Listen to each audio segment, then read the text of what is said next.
Hello everyone, I'm Brian. Today I'll be reacting to Hinduism Defined, Sanatana Dharma. Sanatana? Okay, I think I said that right. So this was a request. So I do request just leave the name, channel, and link to the video in the comments, because if you put the link, it has a very high chance of being held for review from YouTube. Anyways, Hinduism Defined. I read one of the comments. I kind of agree with what the comment said, the top comment. So if you want to know what the top comment is, I think at the very least it was the top comment whenever I read it. So I will put the link of the video in the description below. But I do agree with what it says. So Hinduism, basically, from my understanding, is there's a lot of paths to it, and there's actually a couple of philosophies to it. Advaita Vedanta. Vedanta, non-duality, duality. Then there's this thing called oh God, was it defined? Legitimate? No, can't remember the word, but it's very odd. A definition that it's not just non-duality. It's like a verified non-duality. Sorry. So, anyways, that's about the. I've been really diving into like Brahman, Maya, Atman, and all that, and not so much in terms of the definition of Hinduism, but I know Hinduism is very accepting of practically everything. Whether you believe or don't believe, it's all the same to Hinduism. They welcome you open arms if you want, which is something I genuinely appreciate. So let's go ahead and get started. Again, Jay, how are you Good morning. doing? Hi there. Yeah, many goes better than one. Now, Hinduism is an incredibly interesting religion. Indeed. I've been read about it a lot over the last Indeed. week or so. Indeed. Very complex, very flexible, and very many people believe many different things. Indeed. But some of whom believe in many gods and goddesses. Indeed. You see, Hinduism is sometimes misunderstood to be a polytheist religion. Means believing in lots of ultimate realities. This is a contradiction in terms. You can't have more than one ultimate, because it's not ultimate enough.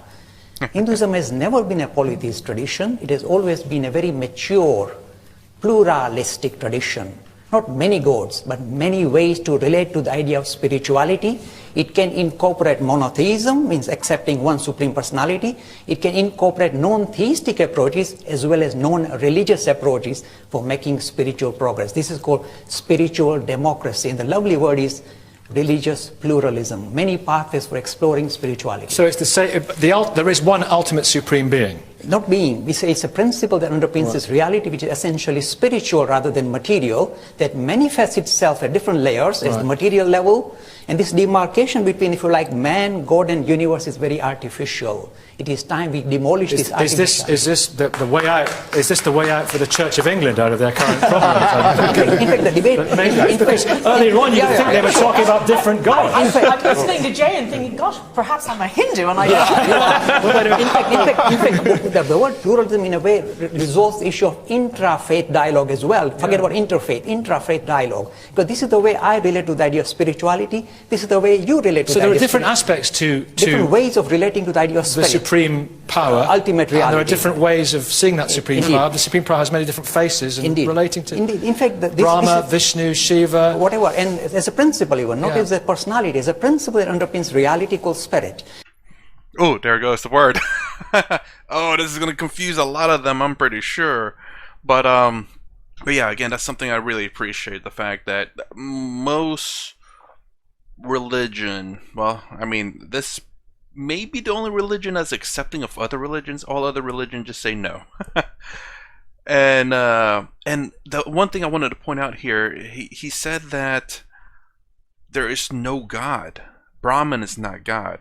Now, mind you, I've heard a lot, some people in the comments say that Brahman created Maya, as though it is a living being that's conscious to acknowledge certain things. So that's the thing I'm a little confused about. So far, Swamiji says that Brahman, again, as far as I could tell, he didn't say that it's like a god. It's more, Brahman is existence, Brahman is all space, all objects, all time. Not limited by any one of those things. It is every one of those things, not limited by any of those things. So it is not a god, but it is just he's saying ultimate reality, and Swamiji is saying that it is all objects, all space, and all time. Because it's not limited by time, it's not limited by object, it's not limited by space. So far they're not saying it's a being. I'm trying to understand it as not a being, not a God. And if it's not a being or God, then it doesn't need to create something. Whenever I hear something say it's create something, it is the idea that it is a being that needs to create something. That's how I interpret whenever say, oh, it created this, therefore it must be something to create something, like a need for it. So it has human qualities at that point if it needs something. That's just my interpretation. That's the reason why it's a little confusing whether Brahman is a god or not. But so far, some of the comments say that Brahman created Maya to experience itself. Then, to me, that's a human quality, or a human quality to say, oh, I need to create like a mirror to see myself, to acknowledge that I exist. But so far, Swamiji, and I can't remember his name. I watched a few of his videos. It never says his name up there, and that's the problem. His Hindu Academy, though. But anyways, and so far he has acknowledged that it's not a god, but an ultimate reality. So in a way, this gives freedom for different people, depending on their own temperament, to relate to the idea of spirituality suited to their own temperament. And some are goddesses too. Indeed. Why should God always be a father? Mother goddess is my lovely idea as well. This is the thing that the Semitic religions can never understand. The West is really confused. In all other religions, mainly all religions, there is one God, one book, one way. It's the only way, too. All other ways are wrong. This alone the Semitic religions can understand. There is a Quran, there is an Allah, and there is one textbook or path of devotion to Him. In Christianity, the same. But when you come to the East, the poor Western students get really confused. I was confused too. It's not their fault. They have been traditionally, from the lap of the mother onwards, they have been taught only that there is one God, one way, one book. When you come to Hinduism, many gods. Many ways, many books. What is the way? Every individual has got his own personal yoga. As many ways as there are people. Acha, who is your prophet? Wherever you want it to be. Who? Uh-oh. But it is a whole population of prophets, because all the rishis. Which is your Bible? I will show you. If you can come with me, I will show you. Why? Library. Rooms and rooms of, and shelves after shelves. All these are our scriptures. All right. If this is your scripture, who is the author? Muhammad, through Muhammad, had a revelation. And he recorded them. There is a Quran. Jesus expounded, and the disciples wrote it out. There is a Bible.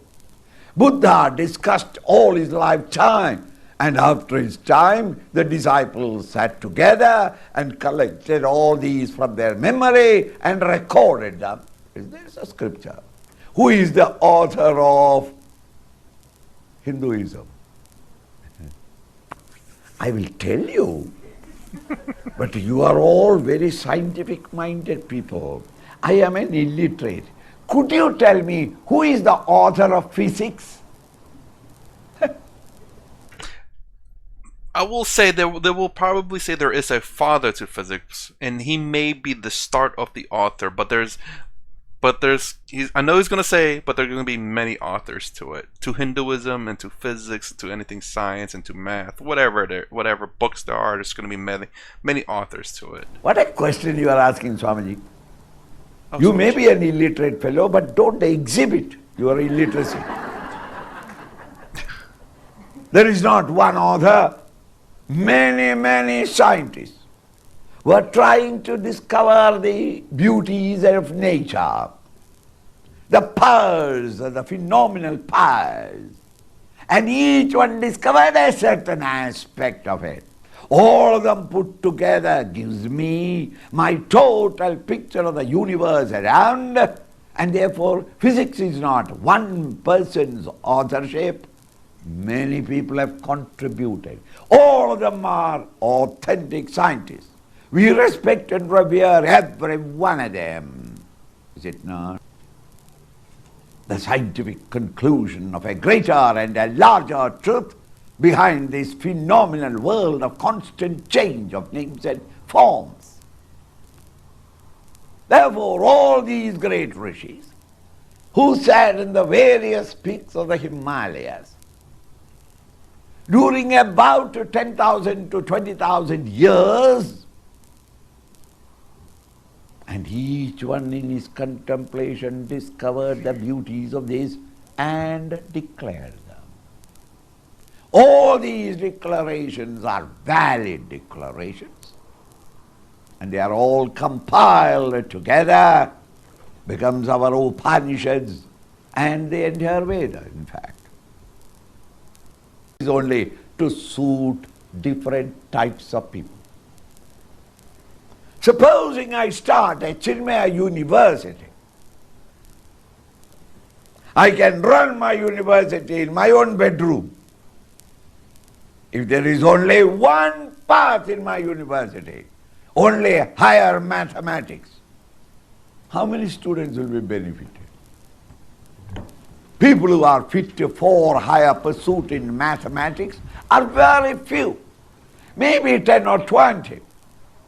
My entire university will be able to serve only 20 people in the community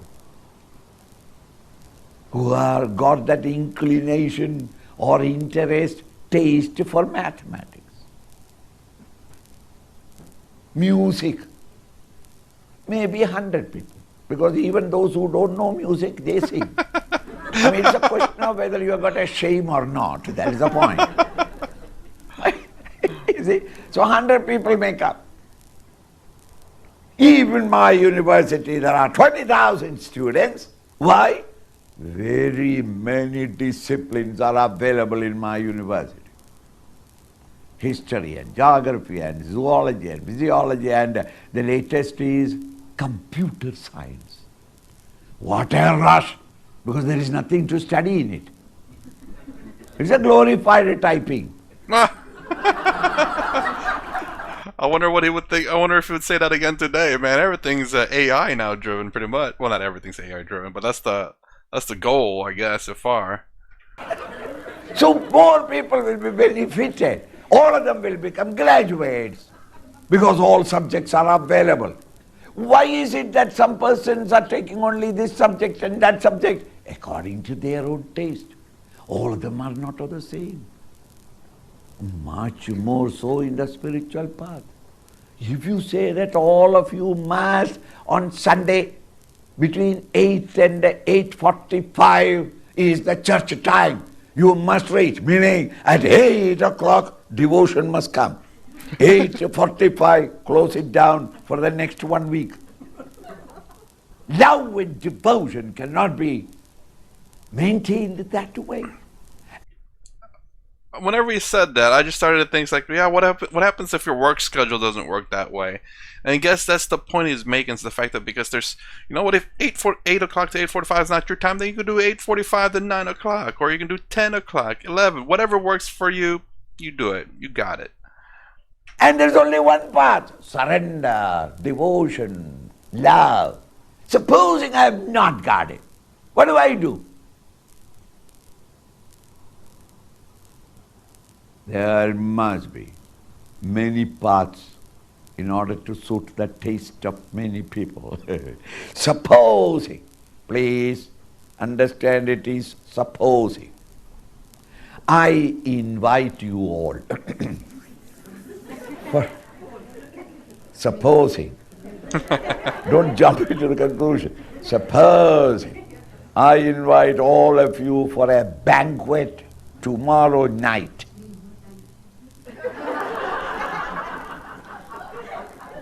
Huh? And there. I am sincere. I want all of you to enjoy. Should I not order to create a Variety?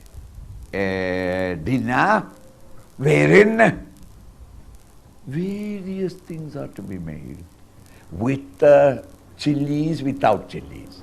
South Indian cooking, varieties of South Indian cooking, isn't it? Non-vegetarian, vegetarian. Because in one place, pure vegetables, fresh vegetables. At the other end, dead bodies in various condition of decay. Oh, I got it. Sadhguru said this in another video, and I'm gonna fight back against this just a little bit. You know, plants are alive too. They live, breathe, and multiply like animals. When you cut them off, they decay as well. Just because we don't see plants like animals doesn't mean they're not alive, they're not breathing, they're not multiplying. Their bodies decay too.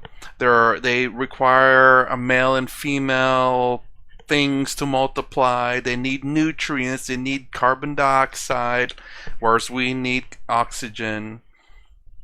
So to be fair, there's carcasses of plants too now. Well, carcass is more specific to meat, but there's decomposing plant matter, whereas there's decomposing animal matter.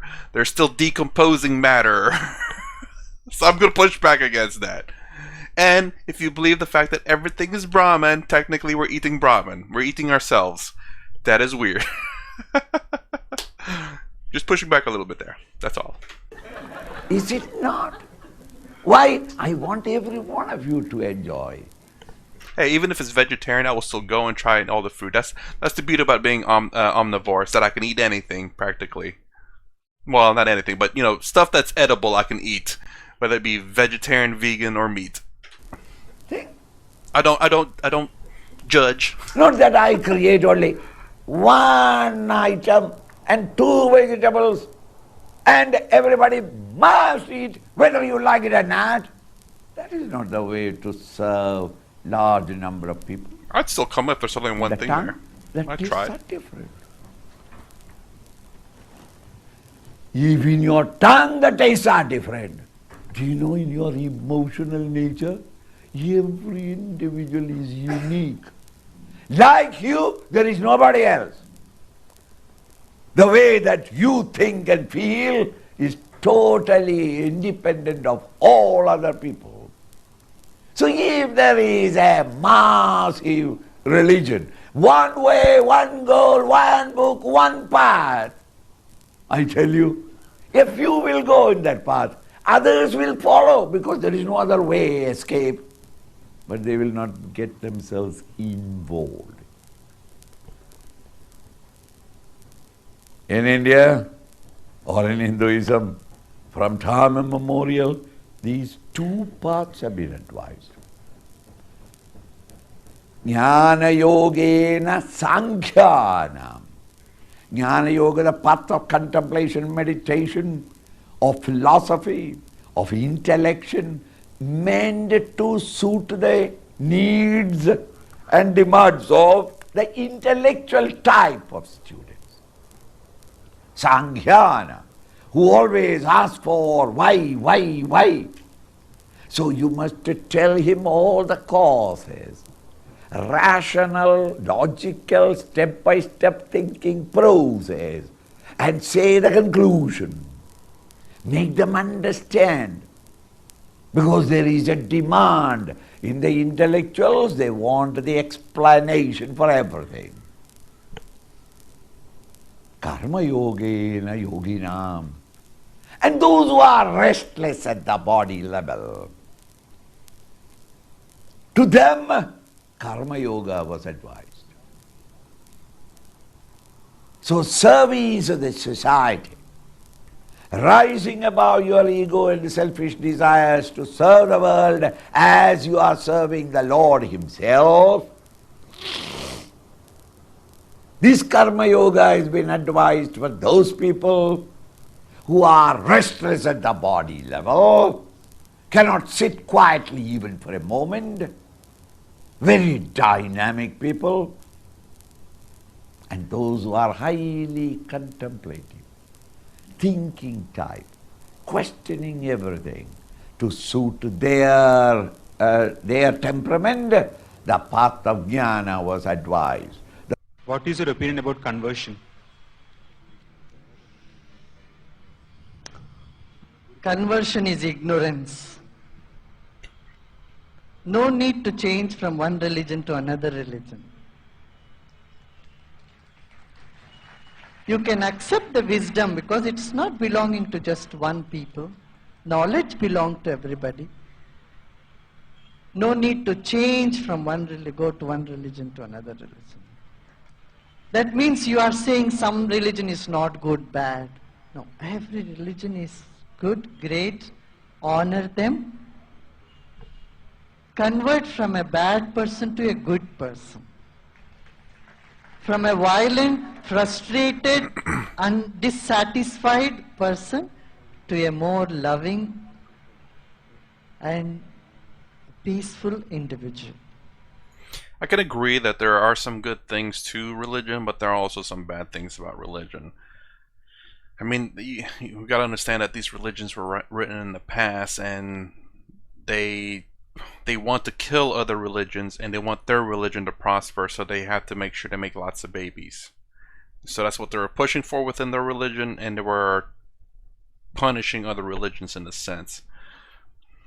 So I mean, there are good things, but we have to be clear that there are some bad things too in the in the Abrahamic religions.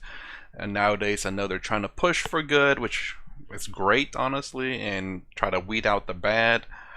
But you got to recognize a little bit that it's not always been great.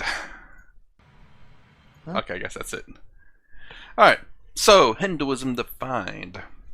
That's my reaction to this video, and I kind of thought, I like the very beginning, which again, it says it accepts everything, practically, theists and non-theists. Again, I thought that, and that was honestly mind-blowing. Not mind-blowing, it was pretty close to mind-blowing. It was hard to believe that there is a, I don't want to say a religion, but a philosophy, way of life. That's even better, because religion is a way of life, and philosophy is a way of life. And way of life, I like to think that encompasses both a religion and a philosophy. So I like to believe Hinduism is a way of life, and the fact that that way of life accepts everyone under its blanket and doesn't say that you're wrong. It is the path that you believe to be correct, and follow that path through and through. But don't just believe. Make sure that your path is the correct path. You don't want to be following the wrong path. You'll get lost. Or maybe you got lost and that's the reason why you're in the wrong path. Either way, you'll either get lost, or the reason why you're in that path is because you were lost in the first place. Anyways, that's my reaction to Hinduism defined. If you like my content, please consider subscribing. Thumbs up, thumbs down below. Thanks for watching. I'll see you in the next vid.